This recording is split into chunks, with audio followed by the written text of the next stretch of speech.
ahora, en esta mañanera, el tema de los reclusorios y nos va a exponer este asunto Rosa Isela Rodríguez, secretaria de Seguridad Pública. Adelante, Rosa.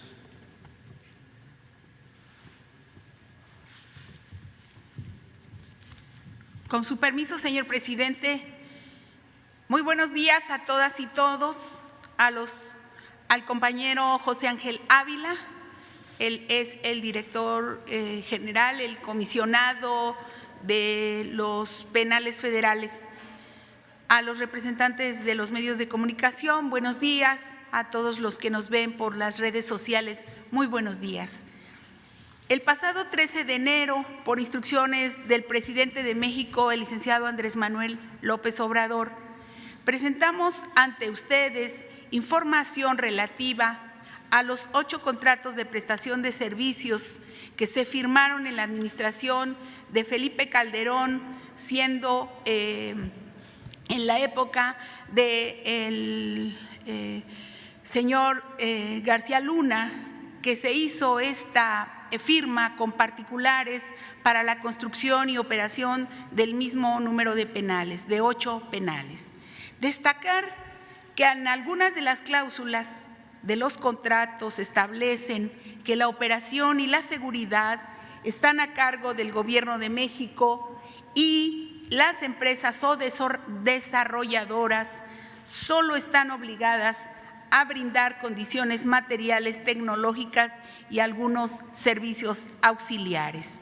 Hay que decir que al recordar algunas de esas cláusulas, también se estableció que la vigencia de por lo menos 20 años para la prestación del servicio de estos proveedores, de estos particulares, para cada uno de los centros penitenciarios y el monto proyectado con actualización e impuestos es de 276,619 millones de pesos, de lo cual se ha erogado en 9 años 85,398 millones de pesos. También señalan estos contratos, que los pagos realizados durante la vigencia de cada uno de los contratos se llevarán a cabo de manera mensual en su totalidad, con independencia del número de personas privadas de la libertad que lo ocupen. Es decir, si un penal tiene 100 personas, se paga lo mismo que si tuviera 2,000 personas.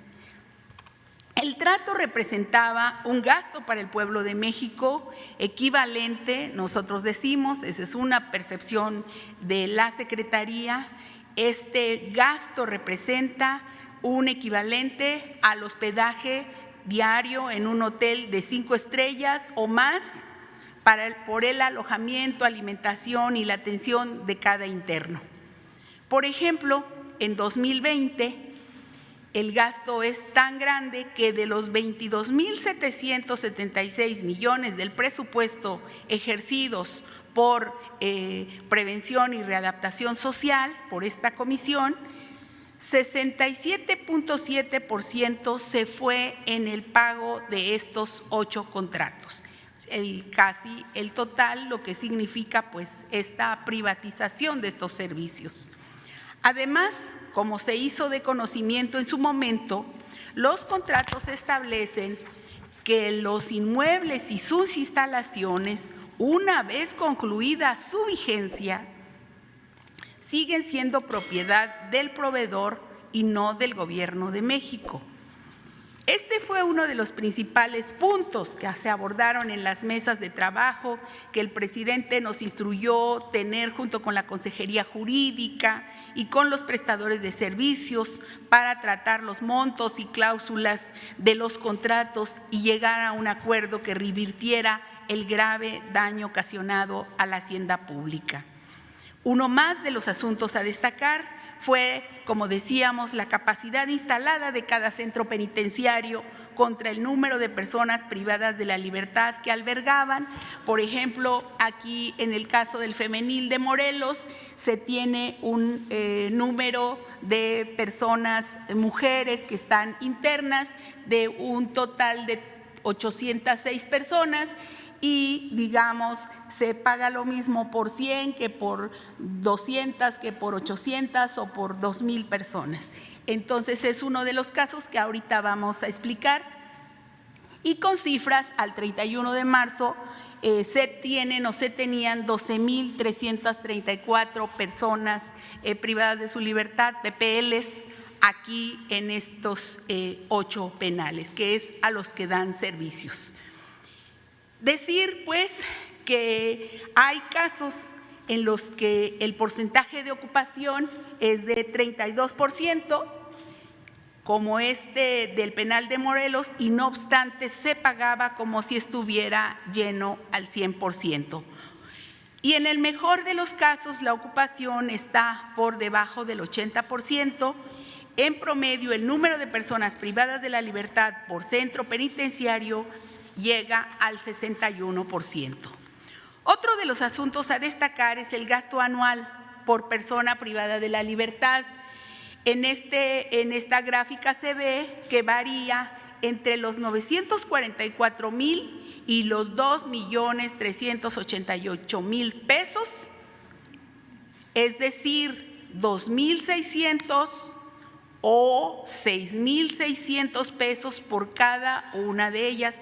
Aquí en esta gráfica se ve el gasto por PPL al año, que en promedio es de 1,408,000, y el gasto por PPL al mes, que es de 117,409 pesos, y el gasto promedio por PPL al día, que va de 3,913 pesos diarios, pero, por ejemplo, en un penal de Sonora es el promedio de 2,640 y el Femenil de Morelos de 6,634 por cada una de las personas internas en estos penales.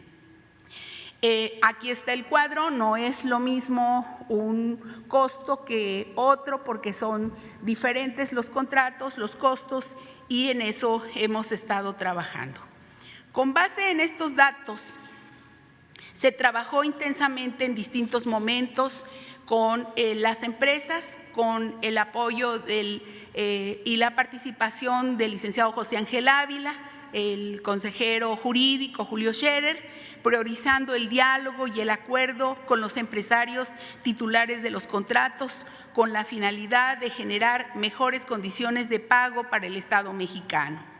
A manera de ejemplo, el monto que contractualmente debemos pagar a estas empresas este año es, como bien lo dice el presidente, casi de 16,000 millones de pesos, y gracias a los acuerdos establecidos que se formalizarán en breve, se llevará a cabo el pago de 13,543 millones, lo que significa que tendremos una reducción de 2,390 millones de pesos anuales en este año de 2021. Al término de la administración, se generará un ahorro de 10,106 millones de pesos en estos 4 años, y de acuerdo con cálculos que pueden aún variar y tener actualizaciones respecto de la inflación, al finalizar la contratación, el Gobierno de México tendrá una reducción de alrededor de 41,496 millones de pesos. Hay que decir que se logró otro de los logros en la mesa, es que las instalaciones de los centros penitenciarios que están sujetos a los contratos de prestación de servicio, ahora sí sean incorporados al patrimonio de la nación. Mediante este diálogo se acordó mejorar también con estos recursos las condiciones de vida de las personas privadas de la libertad, y que las autoridades penitenciarias, que finalmente son o somos los responsables, logren la cobertura y un mejor respeto a los derechos humanos. Aquí decir que sobre la parte de las conclusiones, ¿qué se logró en resumen? Se logró una reducción del costo, anterior por favor, reducción del costo al gobierno de México de un 15%. Se logró que las instalaciones de los centros penitenciarios sean incorporadas a los bienes de la nación al concluir los contratos.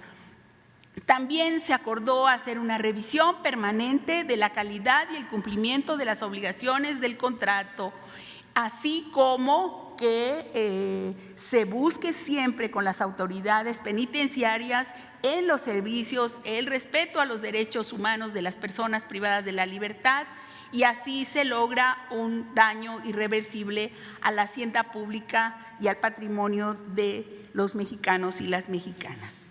Hay que decir que, la siguiente por favor, que sí, que aún hay procesos penales abiertos para investigar y determinar la responsabilidad de los servidores públicos involucrados que han hecho un daño al patrimonio de México. Recordar también que este acuerdo se inicia por la instrucción del señor presidente y se instruye a no pagar este año y sino hasta que se firmen los contratos para ya determinar ahí bien cuánto se va a pagar. Entonces, digamos, están suspendidos ahorita enero, febrero, marzo y abril, y a partir de ahora, ya que en los acuerdos vamos con las empresas haciendo los pagos correspondientes. Decir también, recordarles aquí que la adjudicación de los contratos se llevó a cabo por adjudicación directa de las empresas señaladas, que son estas que les voy a decir en un momento. Aquí están, por favor, en la lámina. En el caso, a ver, los tengo aquí ya en un resumen. En el caso de ICA, tiene 2 contratos y le compró a Exi Quantum. Y en el caso de Guía, de Hipólito Gerard, tiene un contrato. Y en el caso de Prodemex tienen 2 contratos de 2 reclusorios, y en el caso de Imbursa le compró el contrato a Omex, digamos la deuda se la compró a Omex, y en el caso de BlackRock compró la deuda a la empresa Tradeco. 2 reclusorios, 2 penales están en contrato con ICA, 2 están de Prodemex y 2 están de Imbursa, 1 de BlackRock y 1 de Guía, decir. Finalmente, señalar, señor presidente, que este es un ejemplo de que cuando se sigue la filosofía de su gobierno de combatir la corrupción, se generan ahorros importantes a la hacienda pública que podrán ser destinados para beneficio de la nación. Y decir que seguiremos trabajando bajo esa directriz para que los bienes de la nación sigan estando en manos del pueblo y se eliminen los actos de corrupción donde medien recursos públicos. Sí, esto sería, y estamos pues preparados para alguna pregunta. Muchas gracias. Gracias.